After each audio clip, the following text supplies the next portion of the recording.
Hey everyone, it's Thyworm bringing a highlight report of an Ask Me Anything session 2 days ago by the Pagan Online Developers. I'll divide the highlights into topics for your viewing pleasure. These topics are co-op, the skill tree, crafting, heroes and gameplay. Regarding co-op, a few more things became clear that weren't mentioned in the devlog. For example, you'll be able to invite people that are not on your friends list. That's nice, because my friends list does not have a lot of people playing Pagan Online. Co-op will be for 2 players initially. Later on it will have 4-player co-op. That is like I expected and it makes sense. The devs want to try it out and take it one step at a time, I get that.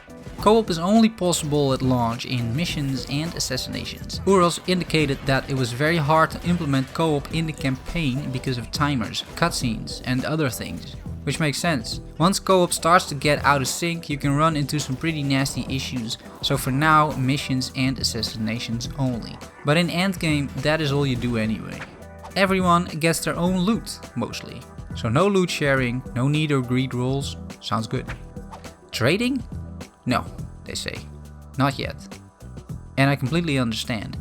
Trading can be very fun, but it can also basically ruin your game economy instantly, because gold farmers will be incentivized to start selling in-game gold for real money. Maybe they can implement trading just during co-op, so you can share items that dropped in the assassinations for a limited amount of time amongst team members.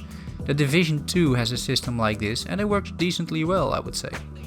Regarding death, as long as one team member is alive, you're fine. After the encounter, all players revive automatically as long as one team member lives at the end of the encounter. Should all players die during a fight, then the mission fails. Makes sense to me. Only during boss fights like Kevlar, this could mean that someone dying will have to wait a significant while before the fight is either over or before the other player dies as well. You can both play as the same hero. That's nice, because that means you're not restricted in your hero choice in any way during co-op, but you can just play whatever you want. 2 Valerias, so instantly everybody dies, no problem, nice. Regarding balancing, if you play co-op, the amount of enemies goes up and also their stats increase a bit. I believe co-op will still be pretty overpowered at release, but like I said in a previous video, that's totally fine. Next topic, the skill tree. A few updates were given, but they all said the same thing. The skill tree will be reworked, but not anytime soon. It will take a few months for this to happen because it is a very big undertaking, and I get that. Regarding skill resets or respecking of the skill tree, it won't be there until at least another month. That's all on the skill tree and skills, so on to the next one, crafting. The developers shed some light on several aspects of crafting. The main takeaway here is that legendaries will get a big overhaul patch 0.3, which is supposed to go live in 3 to 4 weeks. It's the patch after the next patch, and in that patch legendaries will be reworked, hopefully into something more feasible. Legendaries currently are pretty cool because they sometimes have unique capabilities. They provide additional healing, for example, or movement speed, or change skills somehow. The concept of the legendaries and how they're implemented is fine. However, they are simply too weak, because legendaries have set hard-coded stats. They can't compete with reforged epic items. They're not even close. So my guess is that legendaries will be made more competitive, will get a huge boost. Maybe they will even allow us to reforge legendaries to craft some random stats on them, all in order to make them feasible and usable, and worth farming for, and worth crafting.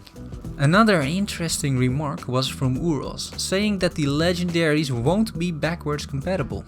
Which basically means that if you have crafted a legendary right now and the legendary patch overhaul hits, then your crafted legendaries will not be upgraded. I could be wrong, surely, but I think that's what it meant.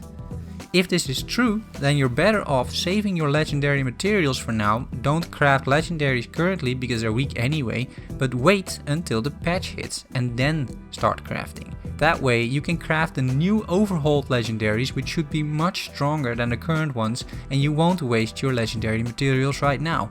Because maybe you don't have 1955 ancestral artifacts like some people do. Another commonly heard request was addressed briefly, which is dismantling or deconstructing items.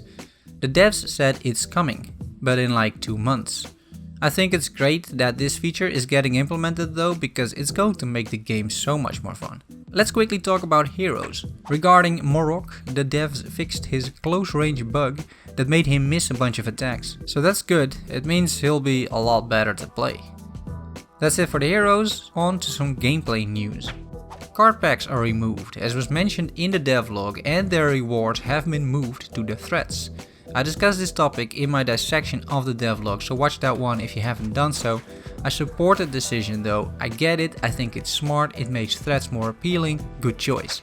Regarding monetization, the devs mentioned that if it will be there at all, which is not certain by any means, it will be limited to cosmetics and pets.